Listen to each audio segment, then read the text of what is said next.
Hello everyone, welcome to my channel. Myself Krishna Gupta. चलिए मैं आज आपको है ना मोस्ट इम्पॉर्टेंट चैप्टर जो आपके 12th फिजिक्स के हैं उसके बारे में आपको बताता हूँ। ठीक है, इसमें से आपको सवाल जरूर देखने को मिलेंगे नीट में।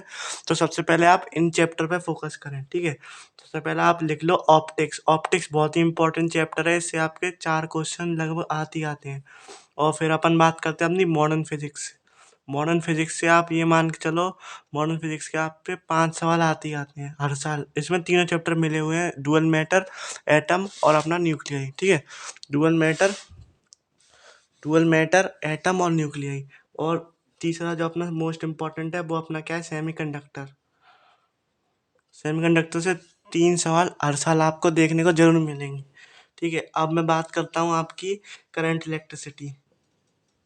करंट इलेक्ट्रिसिटी तो करंट इलेक्ट्रिसिटी में भी आपके 3 से 4 सवाल फिक्स्ड हैं, हर साल आपके आते ही आते हैं। कुछ तो बहुत ही फॉर्मूला बेस्ड रेजिस्टेंस पे आपको हर साल आपको एक ना एक सवाल जरूर देखने को मिलेगा। सेमीकंडक्टर में बात करूँ, लॉजिक गेट में आपको हर साल देखने को मिलता ही मिलता है। लॉजिक गेट हुआ, पीएन जंक्शन डायोड हुआ।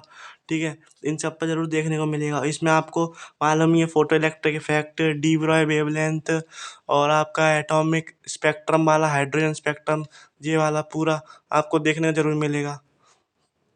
ठीक है, तो ये और आपका एक और आता है चैप्टर जो कि आपका एमईसी। ठीक है, एमईसी तो आप इससे मान के चलें 2 से 3 सवाल। वैसे तो आपके 2022 में एक इकलौते चैप्टर से ही 4 सवाल पूछे हुए थे मैग्नेटिज्म में, पर इससे आप 2 से 3 ही मान के चलो, क्योंकि कभी कभार तो बेटे आपको मालूम है थोड़ा बहुत ऊपर नीचे कर ही देते हैं एनटीए। तो आपको ये चैप्टर जरूर करके जाने हैं। और एक दो छोटे से चैप्टर और हैं। ठीक है, एसी और ईएम वेव। ठीक है, एसी और ईएम वेव काफ़ी आसान है और बहुत ही छोटे चैप्टर हैं, कुछ ही इनमें फॉर्मूला होते हैं। तो इनसे भी आप 3 से 4 सवाल एक्सपेक्ट कर सकते हो। ठीक है, तो आप जोड़ लो आपके कितने सवाल बन गए, 4, 5, 12, 12। इसके आप मिनिमम जोड़ लो, चलो 3 जोड़ लो इसके। 12 3, 12 3 15, 15 2 17 और 3 20। लगभग आपके 20 से 22 क्वेश्चन तक इससे बन जाएंगे, इन्हीं इन चैप्टर से बन जाएंगे। अभी तो मैंने आपका इलेक्ट्रोस्टैटिक्स भी नहीं लिया। ठीक है, इलेक्ट्रोस्टैटिक्स में आपको जो इम्पोर्टेंट है, मैं आपको टॉपिक बता दे रहा हूँ, अगर आप पूरा नहीं छोड़ के आना, क्योंकि पूरा छोड़ना आपको नुकसान देगा, क्योंकि उसमें सवाल भी आते हैं। ठीक है, तो आप उसमें से एक तो डायपोल वाला टॉपिक जरूर पढ़ के आना। ठीक है, डायपोल हुआ, और एक आपका पोटेंशियल पोटेंशियल वाला ना, पोटेंशियल वाला टॉपिक जो सॉलिड स्फीयर, हॉलो स्फीयर, ये वाला, इसके जितने भी ग्राफ हैं ये सब जरूर देख के जाना। और आप एक एक इलेक्ट्रिसिटी का टॉपिक पढ़ लेना, सॉरी इलेक्ट्रिक फील्ड का टॉपिक पढ़ लेना, इलेक्ट्रिक फील्ड इंपॉर्टेंट है इसमें। और आप कैपेसिटर पढ़ जाना, कैपेसिटर में जितने कॉम्बिनेशन वाले हैं और एनर्जी वाला है, तो ये सब आप इसमें देख जाना। और बाकी फोर्स वोर्स तो आपको आता ही है, वो तो आसान होता है, वो आप निकाल लोगे। फोर्स ना मीडियम, ये सब तो आपको आता ही, ये सब बेसिक है। तो ये कुछ टॉपिक आप इसके कर जाना, तो इससे भी आपको 1 या 2 सवाल तो आप मान के चलो मिल ही जाएगा, इतने इतने पार्ट से भी आपको देखने।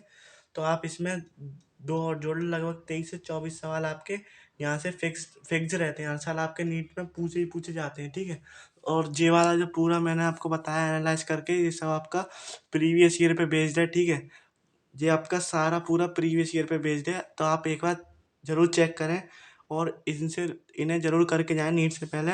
और लगभग लगभग ये जो सारे चैप्टर लिखे हैं ना मैंने, इसमें से आपके मैंने 23 से 24 सवाल लिखे हैं, तो आप ये मान के चलो कि इसमें से 17 से 18 सवाल तो बिल्कुल ही आसान फॉर्मूला बेस्ड ही होंगे।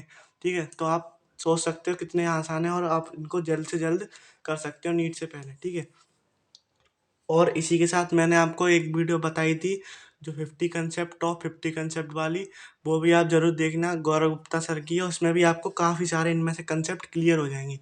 एक बार जब वो आप देख लोगे ना, फिर आप इन चैप्टर को पढ़ना चालू करोगे तो आपको काफ़ी ईजी रहेगा और आसानी से आप कर ले जाओगे। अगर मान लो आपको ऑप्टिक्स में दिक्कत आती है, तो ऑप्टिक्स के आप मोस्ट इंपॉर्टेंट कंसेप्ट सुन लीजिए। जो आपका लेंस है उसमें से आपका पूछ सकते हैं सवाल, और आपके जितने भी ऑप्टिकल इंस्ट्रूमेंट है उसमें से, और आपका प्रिज्म में से।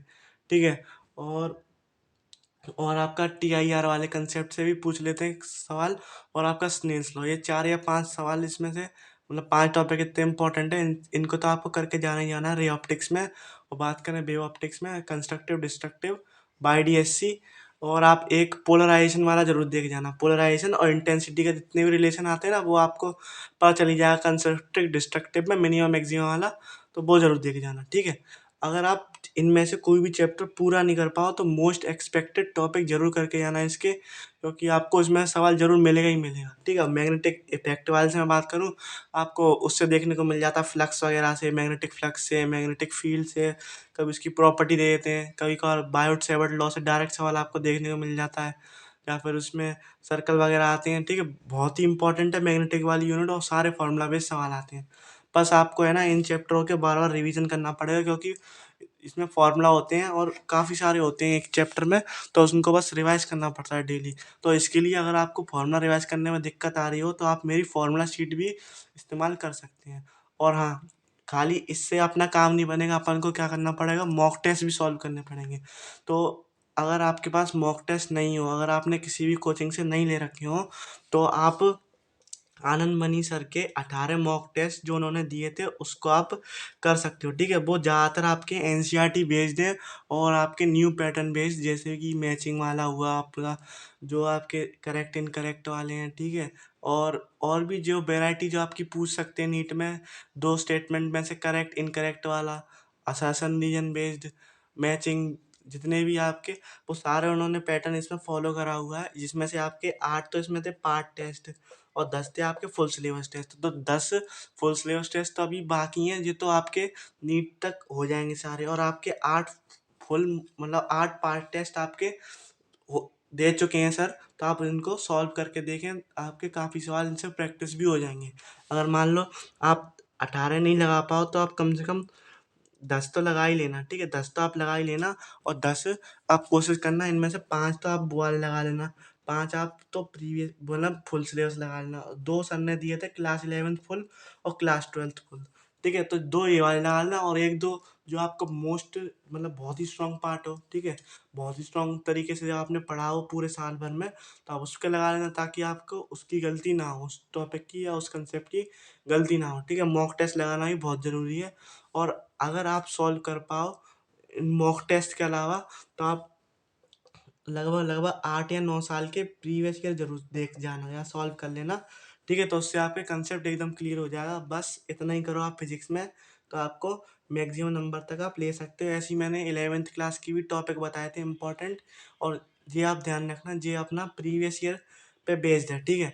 इसमें मैं कंफर्म नहीं कह सकता कि पूरे आपको देखने को मिलेंगे मिलेंगे, हाँ, मिनिमम आप इससे मान सकते हो कि मिनिमम मैंने आपको 23 बताया, तो आपको ज़्यादा से ज़्यादा आप मान के चलो 19 मिल जाएंगे, 18 सवाल मिल जाएंगे, पर मिलेंगे जरूर, क्योंकि आप सभी को मालूम है ये बहुत ही इंपॉर्टेंट टॉपिक है, नीट के हिसाब से बहुत ही इंपॉर्टेंट चैप्टर है, ठीक है। थैंक यू, मिलते हैं अगली वीडियो में, तब तक के लिए पढ़ाई करते रहे। All the very best.